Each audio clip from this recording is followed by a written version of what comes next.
반갑습니다. 말씀과 함께 하루를 시작하는 주님의 백성들을 예수님의 이름으로 축복합니다. 하나님께서 오늘 우리에게 주신 말씀은 창세기 11장 1절에서 9절까지입니다. 처음에 세상에는 언어가 하나뿐이어서 모두가 같은 말을 썼다. 사람들이 동쪽에서 이동하여 오다가 시나이 땅 한 들판에 이르러서 거기에 자리를 잡았다. 그들은 서로 말하였다. 자, 벽돌을 빚어서 단단히 구워내자.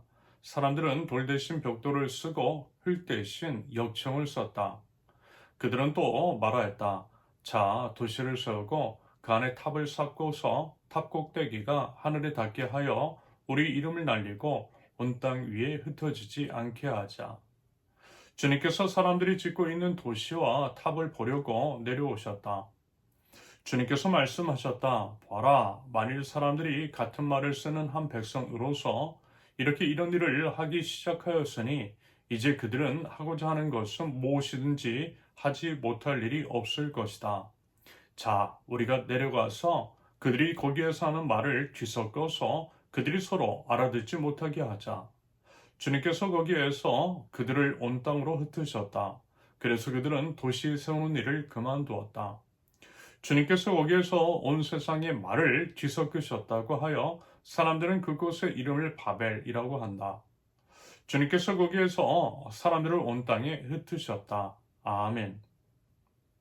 오늘 본문은요, 인류 역사상 가장 유명한 사건 중 하나로 기억되는 바벨탑 사건에 관한 내용입니다. 홍수 심판 이후 하나님께서는 노아의 가족에게 생육하고 번성하여 땅이 충만하라 라고 명령하셨어요. 말하자면 치유와 회복을 명하신 것입니다. 하지만요, 인간은 안타깝게도 다시 한번 하나님의 뜻을 거역하고 자신들의 욕망을 따라 행동하지요. 이것을 통해 우리는요, 인간의 교만이 무엇이며 하나님께서 이것을 어떻게 다루시는지, 그리고 이제 그 속에 숨겨진 하나님의 은혜가 무엇인지를 깨닫게 되는 것 같습니다. 첫째, 교만의 실체 1절에서 4절까지입니다. 본문 3절과 4절을 보시면 그들은 서로 말하였다. 자, 벽돌을 빚어서 단단히 구워내자. 사람들은 돌 대신에 벽돌을 쓰고 흙 대신에 역청을 썼다.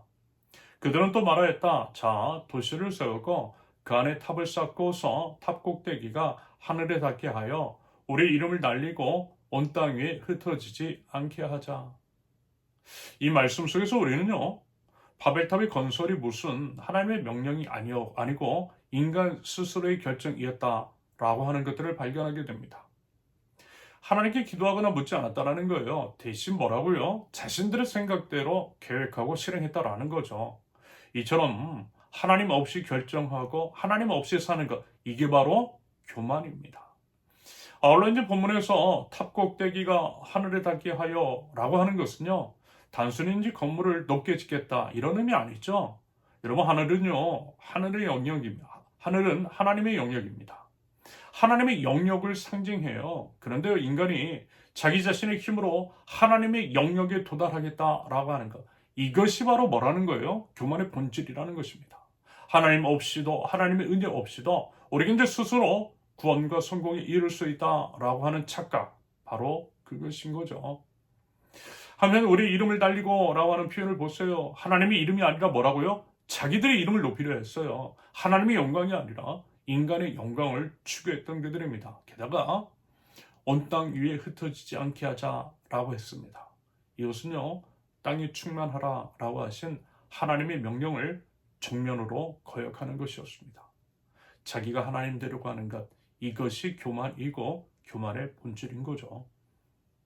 여러분, 혹시 우리 안에도 이와 같은 교만이 있는 것은 아닙니까? 하나님께 의지하지 않고 내 힘으로 살아가겠다라고 하는 것, 하나님의 영광보다 내 이름을 드러내려고 하는 것, 하나님의 뜻보다 내 뜻을 이루려고 하는 것, 여러분, 이것이 바로 바벨탑의 죄라는 거예요. 오늘날 우리가 이제 경계해야 할 교만이라고 하는 것들을 여러분, 우리 꼭 기억할 수 있기를 바랍니다. 둘째, 교만은 패망의 선봉, 5절부터 8절까지입니다. 본문 5절을 보시면요, 사람들은 하늘에 닿는 탑을 쌓았다라고 생각했는지 몰라도 하나님께서는 오히려 그것을 보려고 내려오셔야만 했어요. 무슨 얘기냐? 인간이 아무리 높이 쌓아도 하나님의 눈에는 무슨 얘기예요? 너무 작고 낮다라는 거예요. 그래서 내려오셔야만 겨우 보일 정도였다라는 것입니다. 맞아요, 여러분. 여러분, 우리가요, 아무리 이제 높은 성취를 이루고 어떤 큰 업적을 쌓는다 할지라도 하나님 앞에서는 여러분 그거요, 아무 보잘것 없어요. 형편없어요. 여러분, 우리는요, 하나님 앞에서 겸손해야만 합니다. 아무튼 이와 같은 교만 그 죄악에 대해서 하나님께서는 심판을 내리십니다. 하나님은요, 그들의 언어를 혼잡케 하셨어요. 그때까지는 온 땅이 한 언어, 하나의 언어를 사용했는데 하나님께서 언어를 나누심으로써 그들은 더 이상 소통을 할 수가 없게 되었습니다. 그 결과 어떻게 해요? 그들은 성쌓기를 그치고 온 지면에 흩어졌다라고 합니다. 여러분, 이처럼 하나님 떠나면요, 다 무너져요. 결국 다 무너져요. 가정이든 교회든 사회든 국가든 하나님을 중심에 두지 않으면요, 모든 것은 망할 수밖에 없습니다. 교만은 패망의 선봉이고 넘어짐의 앞잡이라고 하는 말씀을 여러분 우리 꼭 기억하면 좋겠습니다. 셋째, 그럼에도 계속되는 하나님의 구원 계획 9절입니다. 본문의 이제 9절에서 보시는 것처럼 바벨은 뒤섞여진 상태, 즉 혼란이라는 뜻입니다. 인간의 이제 교만의 결과는 혼란이라는 거예요. 무슨 얘기냐? 하나님의 영광을 가로채려고 한 교만의 결과는 수치와 혼란뿐이라는 거죠.